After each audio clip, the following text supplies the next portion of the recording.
கர்த்தருக்கு ஸ்தோத்திரம். கர்த்தருடைய நாமம் மகிமைப்படுவதாக. ஆமென். ஹல்லேலூயா. தேவன் தம்முடைய ஜனங்களை அவர் தேடுகிறவராய் இருக்கிறார். ஆமென். ஹல்லேலூயா. எசேக்கியேல் 22வது அதிகாரம் 30வது வசனத்தை நாம் வாசிக்கும் பொழுது ஆண்டவர் சொல்லுகிறார், நான் தேசத்தை அழிக்காதபடி திறப்பிலே நிற்க சுவரை அடைக்கும் தக்கதாக ஒரு மனுஷனை தேடினேன், ஒருவனையும் காணேன். அல்லேலூயா. கர்த்தருக்கு ஸ்தோத்திரம். கர்த்தருடைய நாமம் மகிமைப்படுவதாக.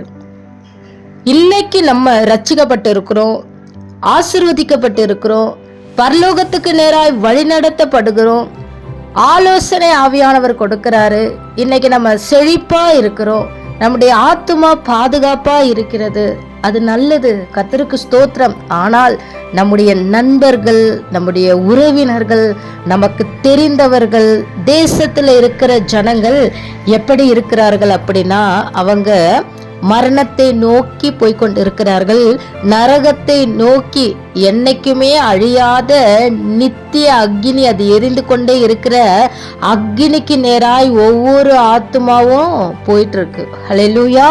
கர்த்தர் தேவ ஜனங்களிடத்துல கணக்கு கேட்கிறவராய் இருக்கிறார். ஆமென். அல்லேலூயா. அப்போ ஆண்டவர் தேடுறாரு. திறப்பின் வாசலில் நின்று ஜெபிக்க ஒரு தலைவர்களையும் தலைவிகளையும் தேடிக்கொண்டு இருக்கிறார். எனக்கு அருமையான தேவனுடைய பிள்ளைகளே, நிறைய பேரை நம்ம பார்க்கிறோம், சகோதரர்களா இருக்கட்டும், சகோதரிகளா இருக்கட்டும். தலைமைத்துவம் அப்படின்னா சபையை வைத்து பலிபீடத்துல நின்று பிரசங்கம் பண்ணி அநேக ஜனங்களை நடத்துவது, ஒரு ஃபேமஸா இருப்பது, நான் ஒரு பாஸ்டர் அப்படின்னு மற்ற ஜனங்களுக்கு வெளிப்படுத்துவது தலைமைத்துவம் அப்படின்னு நினைக்கிறாங்க. அல்லேலூயா. கர்த்தருக்கு ஸ்தோத்திரம். திறப்பின் வாசல்ல முழங்கால் படியிட்டு தேசம் அழியாதபடிக்கு, தேவனுடைய பிள்ளைகள் ஆத்துமாக்கள் அழிந்து போகாமல் இருப்பதற்காக ஜெபிக்கிற ஒவ்வொருவரும் தலைவர்கள், தலைவிகள். அதை மறக்கவே கூடாது. அல்லேலூயா. கர்த்தருக்கு ஸ்தோத்திரம். உங்களுடைய ஸ்தானத்தை கர்த்தர் உங்களை எந்த உயரத்தில் வைத்திருக்கிறார் என்பதை மறக்கவே கூடாது. எனக்கு என்ன சபை இருக்கா, எனக்கு என்ன ஊழியம் இருக்கா, நானா ஊழியம் செய்கிறேன் அப்படிங்கிற எண்ணம் வந்துருச்சு அப்படின்னா இது தேவன் கொடுக்கிற எண்ணம் கிடையாது. அல்லேலூயா. நீங்க இருக்கிற இடம்தான் சபை, நீங்க முழங்கால் படியிடுகிற இடம்தான் பலிபீடம். உங்க குடும்பத்துல, உங்களுடைய சொந்தங்கள், உறவினர்கள் மத்தியில தேவனுடைய வார்த்தையை நீங்க சொல்லுகிறது தான் பிரசங்கம். ஆமென். அல்லேலூயா. அதைத்தான் முதலாவது தேவன் விரும்புகிறார். தலைமைத்துவத்தை கர்த்தர் கொடுத்திருக்கிறார் என்பதே மறக்கவே கூடாது.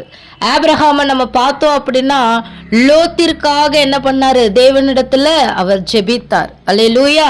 எஸ்தர் ராஜாத்தி யூதக்குள்ள அழிந்து போகாமல் இருப்பதற்காக அவர் திறப்பில் வாசல்ல அவங்க நின்றாங்க, தலைவி நின்றாங்க, ஆபிரகாம் என்கிற தலைவர் நின்றாரு.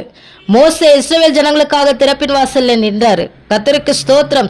அப்போ தலைவர்களும் தலைவிகளும் திறப்பின் வாசலில் நிற்க வேண்டும் என்று சொல்லி தேவன் விரும்புகிறார். ஹல்லேலூயா. மற்றவர்களுக்காய் ஜெபிக்கிற ஜெப வீரர்களாய், ஜெப வீராங்கனைகளாய் கர்த்தர் உங்களை வைத்திருக்கிறார். மறந்து விடாதீர்கள், தேவனை விட்டு விலகி விடாதிருங்கள். கர்த்தர் உங்களை ஆசீர்வதிப்பாராக. ஆமென்.